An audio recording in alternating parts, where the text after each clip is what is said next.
The ladies that are with me were in the World Trade Center in the first building and escaped through the lobby where they report they believe there was a bomb in the lobby. And even the turnstile was burnt and was sticking up, and they just told us to run. And as we were coming out, we passed the lobby. There was no lobby. So I believe the bomb hit the lobby first, and a couple of seconds in the first plane hit. I guess something fell and just hit and just blew out the plaza we were on. What happened then? What was it? Well, it was complete dark. There is no light. So, thank God somebody with little light came up, because we couldn't even see what's happening. We all, with dust and debris and. How'd you get out? Well, the firefighter, somebody with little light came eventually, and we were following him. Just to keep you up to date with the latest information we have, we know right now that 7 World Trade is on fire. Firefighters have told us that perhaps they are going to try and just let the blaze go out on its own. More than likely, though, it would appear that building is going to collapse and become the 3rd collapsed building in Lower Manhattan. Fully evacuated, the firefighter told Jeff Rawson, though, and that, of course, is good news. Eyewitness News has had several reporters in Lower Manhattan. They were there immediately following the attacks on the World Trade Center, and their own accounts of this attack are gripping, to say the least. We begin with NJ Burkett. He's live in Lower Manhattan for us. NJ. And Rob, nothing but a gaping hole in the New York City skyline right now for hours. Huge plumes of smoke have been rising from what were once the World Trade Towers. And ambulances here on the West Side Highway have been crisscrossing the road here, racing past us all day. We got to the disaster scene shortly after the attack, but the plane crashes were only the beginning. Minutes after the attack, it was pandemonium in Lower Manhattan. Grab your guy and get him out. As the fires raged on the upper floors, glass, twisted metal, and airplane parts hurtled to the ground below. We watched helplessly as office workers, desperate to escape the choking smoke, hung from their windows on the 90th floor. At the time, no one expected the towers to collapse. This is as close as we can get to the base of the World Trade Center. You can see the firemen assembled here, the police officers, FBI agents, and you can see the 2 towers. A huge explosion now raining debris on all of us. We better get out of the way! Everyone ran for their lives into the lobby of an office building across the street. Firefighter Louis Caccioli of Engine 47 barely made it out alive. As we came downstairs, we were just dragging people along with us, and then when we came outside, it just blew, the tower blew, and I found a mask on the floor as I was crawling, and I was lucky to make it out here. I heard a plane, low, and I looked out the window. Kathleen Ovino works in an office trailer just down the street. And then I saw flames engulf the whole upper portion, and then I saw the smoke, and the whole trailer rocked. The trailer was almost lifted off the ground. And then I just started screaming because I could feel what was going on with the people. And I remember looking at the clock that it was 9 o'clock, and I said, here's people sitting at their desks with families. And then they weren't anymore. And then we saw the people jumping. We saw what we thought was debris, and we realized it was people jumping. Go! Go! Nearby hotels were evacuated as it became clear that the North Tower would collapse. And within minutes, there was another huge blast. Oh my God, there it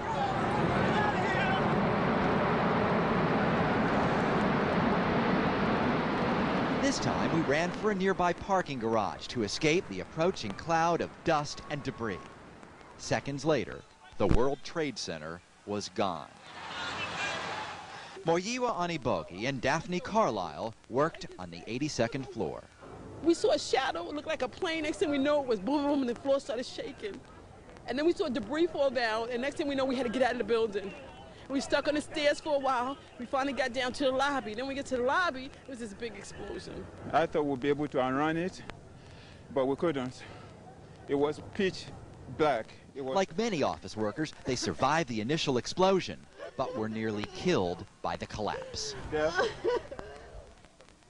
Just a short time ago, they brought in a number of huge cranes you can see now lining the West Side Highway. As soon as it is safe to go in and begin removing the debris, these cranes will be brought in to do that. Clearly, they will begin to look for bodies among the debris. Of course, that recovery effort will take days. A number of us from Eyewitness News were here in the moments after the attack on the World Trade Center.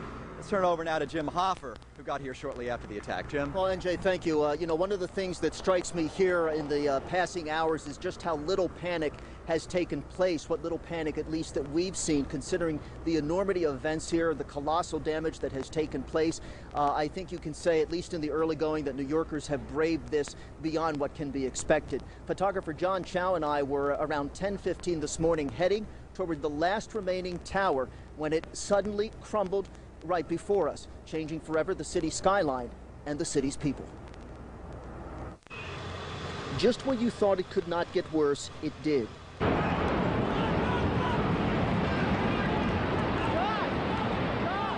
The second trade tower, crippled by a kamikaze plane strike, collapsed and sent hundreds of people running from its dangerous cloud of dust and debris. And I'm standing next to John, and then the top of the thing blew up, and it just exploded, started coming down. I was running for my life, and me, the fireman, John, we were just taking off, man, and falling down behind us. It was coming up behind us, and I just saw this truck, and I knew it was right behind me, and I just slid underneath it. And I thought it was John behind me, and it was a fireman. And we stayed down there, and everything just went black.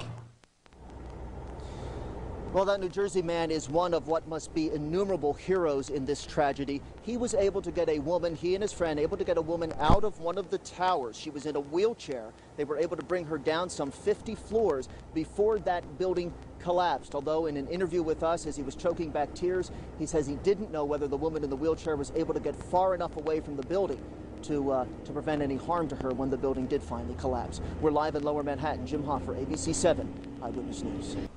I can tell you tonight that it is a very different thing to become part of a story than it is simply to report a story. A range of emotions tonight for myself and Eyewitness News photographer Glenn Mayrose. We find ourselves at this hour very thankful, very blessed to be standing here talking to you today, and in a moment you'll see why. At the same time, we mourn, we grieve with the thousands of people today who lost a loved one or who at this hour still do not know what has happened to their friends or relatives. Let us now show you what we experienced this morning about 1 hour after the first plane crashed into the World Trade Center. Let's go! Underground! I'm with you! Go, go, go, go, go! 10 o'clock this morning, photographer Glenn Mayrose and I, along with FBI agents, police officers, fire officials, we all thought for sure a bomb was set to explode underneath our feet outside 7 World Trade Center. We took off running for our lives north on Church Street. We had no idea the top of one of the Twin Towers had just exploded.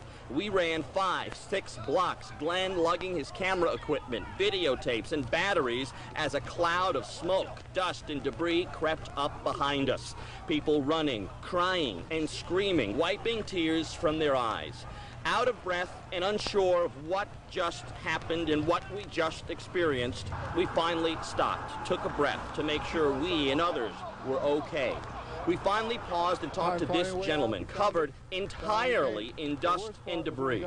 As others looked back in shock and horror, we started another interview with a Port Authority engineer who worked at World Trade Center and spoke to us about the strength and integrity of the skyscrapers. Then, suddenly, the second tower erupted right before our eyes. Oh, no.